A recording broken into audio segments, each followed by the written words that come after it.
तो एक को बोलते हैं एस टी, दूसरे को बोलते हैं नॉन हाई टेंसाइल। ठीक है, ठीक है। एक एस टी होता है, एन एस टी होता है, एक हाई टेंसाइल होता है, एन एस टी होता है। स्टेट का एक ट्रांजिशनल सीबीसी होता है। एक क्या होता है? स्टेट सीबीसी, एक ट्रांजिशनल सीबीसी। ट्रांजिशनल सीबीसी म्हणजे अभी जो बीओ गाड़ी खड़ी है पीछे में, ठीक है, तो बीओ में एक अलग से उसके साथ बेबी कपलिंग दिया हुआ है। ठीक है, हाँ, उसको क्या दिया है? बेबी कपलिंग दिया है। ठीक है, तो उसको बोलते हैं ट्रांजिशनल टाइप सीबीसी। एक non transitional type CBC, transitional type. Transitional type CBC में उसको अलग से क्या दिया है? बेबी कपलिंग, और उनके साथ बफर देता है। तो क्या क्या देता है? बफर देता है। वो जनरली क्या होता है? डिपार्टमेंटल वैगन और जो वैगन इंजन के साथ अटैच होते हैं उन गाड़ियों में वो ट्रांजिशनल टाइप सीबीसी दिया जाता है। डिपार्टमेंटल वैगन में जनरली तो आता है, बाकी सभी नॉर्मल वैगन में पड़ता है ट्रांजिशनल, नॉन ट्रांजिशनल टाइप। अब उसमें जब आया तो उसमें एस टी और एन एस टी आया। अभी एन एस टी नहीं है, अब क्या है? सब एस टी है। तो सबसे क्या है? S T. एस टी मतलब क्या? High tensile. एस टी का मतलब क्या? High tensile. उसके बाद आया एच टी ई। क्या आया? एच टी ई का मतलब है हाई टेंसाइल एनहांस। एनहांस का मतलब क्या होता है? उसको कुछ तो उसने उसके प्रॉपर्टी में चेंज किया। ठीक है, उसके मटेरियल के प्रॉपर्टी में चेंज किया, उसको एनहांस किया। एनहांस किया मतलब, एनहांस करना मतलब उसको क्वालिटी में चेंज किया। ठीक है, तो वो है एच टी ई। क्या है? एच टी ई के बाद आया एच टी ई ए। क्या आया? ए का मतलब होता है एसोसिएशन ऑफ अमेरिकन रेलरोड है, AAR।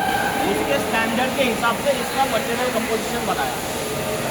AAR एक स्टैंडर्ड है जो अमेरिकन स्टैंडर्ड है, वो पूरे ऑल ओवर वर्ल्ड में चलता है। उसके जो मानक है उसको हम लोगों ने अडॉप्ट किया और उस मानक के हिसाब से हम लोगों ने उसके के मटेरियल कंपोजिशन में चेंजेस किया। उसको एडॉप्ट, उसको बोलते हैं AAR टाइप। क्या AAR? क्या फुल फॉर्म है AAR का? Association of American railroad.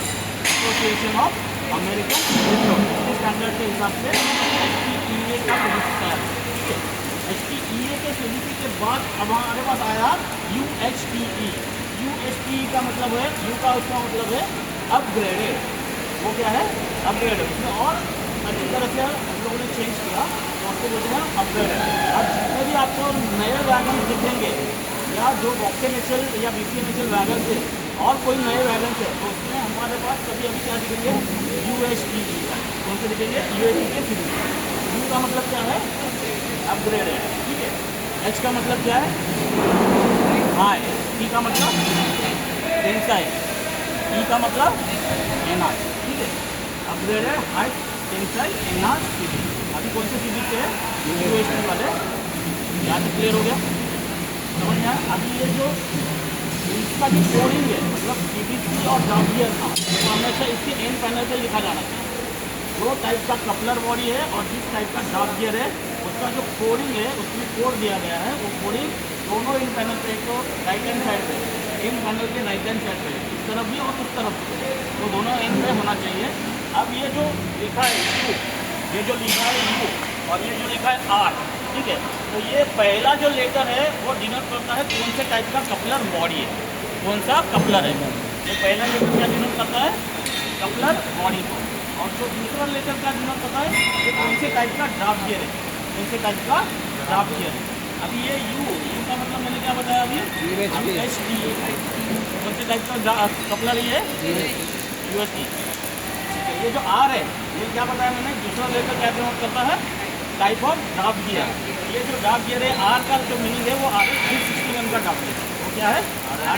ऐसे इसके कोडिंग है, तो उसकी लिस्ट है, कपलर के कोड है और ड्राफ्ट गियर के कोड है। उस कोड के हिसाब से जो भी मैचिंग है वो कोड आपको यहाँ पर लिखना है। यहाँ से क्लियर हो गया? अब मेरा सपोज यहाँ पर STEA वाला सीबीसी आता है, STEA वाला, तो मैं कोड क्या देता उसमें? A वाला देता। क्या देता? पहला लेटर क्या लेता? A। अगर मेरे पास MK50 का ड्राफ्ट गियर रहता तो AM था। M का मतलब MK50 वाला था। ठीक है, तो इस तरह से वो कोड चेंज होता है। कोड की लिस्ट मैं आपको शेयर कर दूँ। ठीक है, यहाँ तक क्लियर हो। Thank you.